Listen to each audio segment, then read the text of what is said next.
UGC के नए नियमों को लेकर सवर्ण समाज में आज जो उबाल है वह अचानक पैदा हुआ गुस्सा नहीं है। यह उन सवालों का नतीजा है जो लंबे समय से दबे हुए थे लेकिन कभी सुने ही नहीं गए।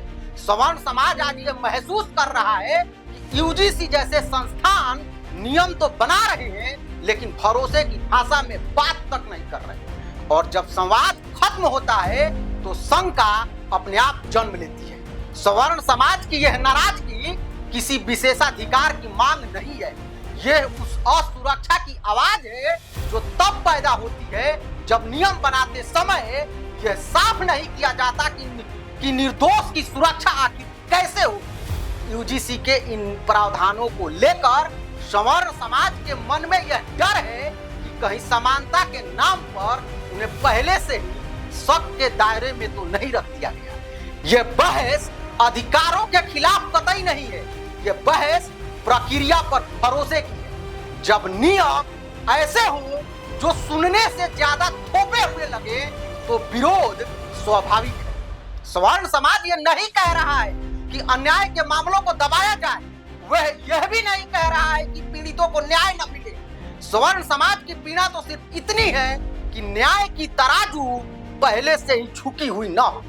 आज यूजीसी के नियमों के खिलाफ जो आवाज उठ रही है वह किसी के खिलाफ जंग नहीं है बल्कि अपने भविष्य की चिंता है। और जब किसी समाज को अपने ही भविष्य को लेकर डर लगने लगे तो उसे खामोश कर देना लोकतंत्र नहीं होता। सवर्ण समाज आज बस इतना पूछ रहा है कि क्या नियम बनाते वक्त हमारी आशंकाओं को सच में सुना गया या फिर हमें सिर्फ फैसलों के सामने खड़ा कर दिया गया। तो मोदी जी, आप मेरी पहली बात सुनो। सवर्ण समाज वो समाज है जिसके रग रग में बगावत का बारूद है। दूसरी बात सुनो, आसमान इतनी बुलंदी पे जो उतराता है भूल जाता है कि जमीन से ही नजर आता है। कई मंचों से भय का वातावरण बनाया जा रहा है और तथ्यों से परे जाकर तरह तरह का दुष्प्रचार फैलाया जा रहा है। ऐसे में जरूरी हो जाता है कि भावनात्मक शोर और राजनीतिक आरोप प्रत्यारोप से अलग हटकर इन नियमों की वास्तविकता को समझा जाए। तो चलिए, बिना पक्षपात, बिना आरोप और बिना किसी पूर्वाग्रह के मैं यूजीसी के नए नियमों को बिंदु दर बिंदु समझाता हूँ। नमस्ते, मैं हूं अंकुर प्रताप सिंह। भारत की उच्च शिक्षा व्यवस्था में साल 2026 की शुरुआत एक बड़े नैतिकत बदलाव के साथ हुई। यूनिवर्सिटी ग्रांट्स कमीशन यानी कि यूजीसी ने 15 जनवरी 2026 से यूजीसी इक्विटी रेगुलेशंस 2026 को पूरे देश में लागू कर दिया है। यह नियम विश्वविद्यालयों और कॉलेजों में समानता, सम्मान और भेदभाव मुक्त माहौल सुनिश्चित करने के उद्देश्य से लगाया गया। लेकिन जैसे ही यह नियम लागू हुआ, शिक्षा जगत से लेकर सोशल मीडिया और राजनीतिक हलकों तक इस पर तीखी बहस शुरू हो गई है। यूजीसी के अनुसार भारत के उच्च शिक्षण संस्थान केवल डिग्री देने वाले जगह नहीं है बल्कि वे ऐसे सामाजिक मंच हैं जहां पर छात्र को सुरक्षित, सम्मानित और समान अवसरों वाला माहौल मिलना चाहिए। नए इक्विटी रेगुलेशन का मूल उद्देश्य यही है कि किसी भी छात्र के साथ जाति, लिंग, वर्ग और सामाजिक पृष्ठभूमि या किसी अन्य आधार पर भेदभाव न हो। खास तौर पर एससी, एसटी और ओबीसी वर्ग के छात्रों की सुरक्षा और अधिकारों को मजबूत करने पर इसमें विशेष तौर से जोर दिया गया है।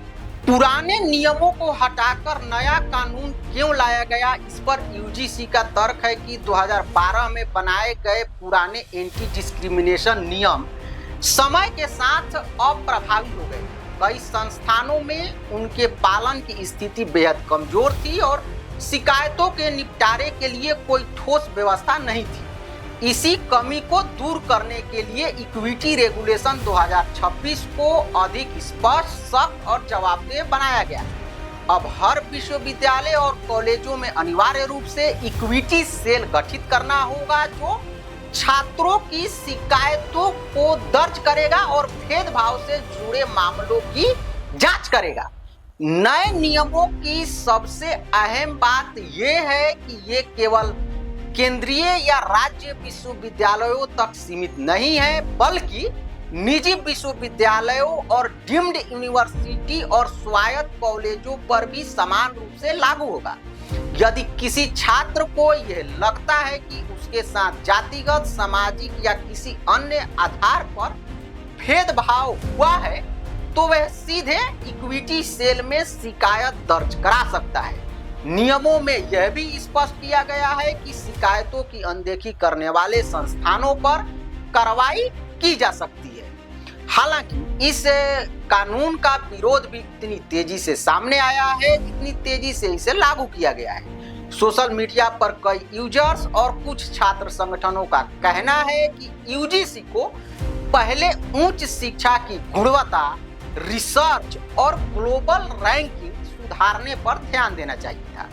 उनका आरोप है कि यह नियम शिक्षा सुधार से ज्यादा सामाजिक वर्गीकरण को और गहरा कर सकता है। सबसे बड़ा विवाद ओबीसी वर्ग को जातिगत भेदभाव की श्रेणी में प्रमुख रूप से शामिल करने को लेकर हुआ है।